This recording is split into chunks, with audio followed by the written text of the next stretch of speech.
What's happening, my sexy subs? E3 has just been and gone, and I wanted to share with you some of the titles I was looking out for, some of the things I was looking out for, because of course the main things most people would have looked at straight away, especially in the Call of Duty community, especially in the YouTube community, was of course Battlefield 3 and Modern Warfare 3, and how they were going to play off against each other. Of course, I already kind of knew that not really much about what everyone wants to know about the games is going to be released, if you know what I mean.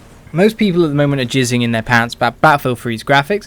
Now, graphics don't make a game, but of course they make things look hell nice. I mean, some of the games that caught my eye, caught it mostly straight away from the graphics, and then basically I piqued my interest with it. But, you know, most people are jizzing over that, and that's the kind of spur. Most of the gameplay features and all that have not been released yet, so over time they will be, and hopefully it will all get sorted out. But until Modern Warfare 3 and Battlefield 3 full multiplayer information really comes into effect, it's hard to make any kind of judgment on how they are. However, of course, the show from them, because of the fact of the lack of information, because of all their secrecy, was stolen by a couple of things, mainly by Nintendo in fact. The Wii-u, amazing console, is going to turn out, rendering a tech demo of Legend of Zelda at 1080p, if I'm correct. Beautiful game, and of course one of the best gaming franchises of all time. No one can deny that Zelda is probably one of the most well-known, if not the most well-known game franchise of all time, next to Mario. I mean, Nintendo has all these power franchises. You know, we were treated with two Zeldas at E3. First of all, the tech demo, which may of course later on become a real game. They may be working on it. I mean, they look like they've been really busy with with Zelda, if you know what I mean, from the tech demo.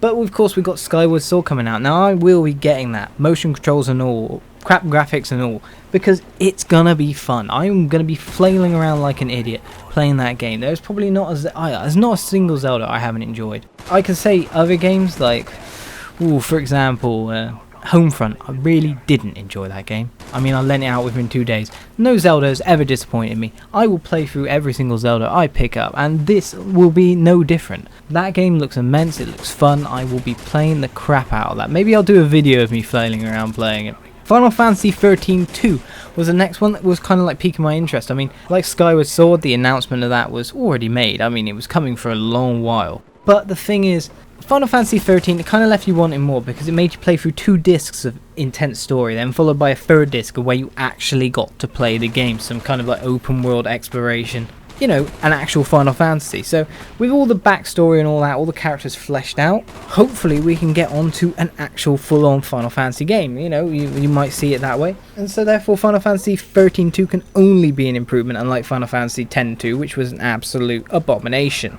The next game that kind of caught my eye, this caught my eye on graphics. That pulled me towards it. I didn't know the 3DS was capable of such graphics, as Resident Evil Revelations kind of showed. They were on par with the Resident Evil remake on the GameCube.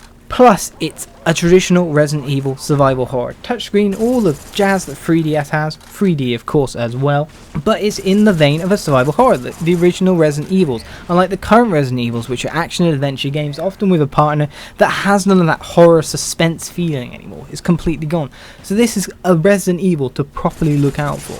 And the last kind of announcement, the last kind of game that really had me salivating, this was the big one for me, Mass Effect 3. Entirely down to its Kinect functionality. My god, I was well impressed with that. Being able to drop some of the useless UI functions, the things that make the game kind of hard or bad or annoying, just do it with voice commands, tell you guys where to go, tell what moves they use. That's one step forward again in the future of gaming as far as I'm concerned. It's one step further to the perfect games. Anyway, this has been Olizandri, short video. Please rate, comment, subscribe and all that jazz, and I will see you round. Tell me what games you look out for at E3. Cheers for watching.